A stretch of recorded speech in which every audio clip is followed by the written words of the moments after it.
Hello, I'm Maricin M. Quiapo, from ECE 22, 21 years old. And ang hobbies ko po ay mag-basketball, makinig ng music at iba pa. Yung mga normal lang pong ginagawa sa araw-araw. Sa cellphone, ganyan lang naman po.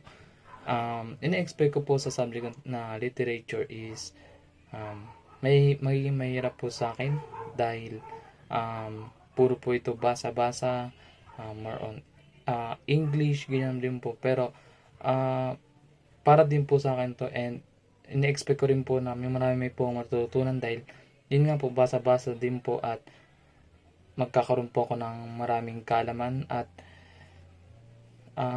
share ko lang din po, ma'am, na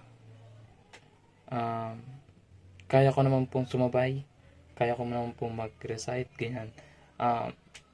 Hindi lang po ako fluent po sa English, pero I'll try my best po, ma'am, para makasabay po at yun nga po, makakuha po ng magandang grado po. Yun lang po.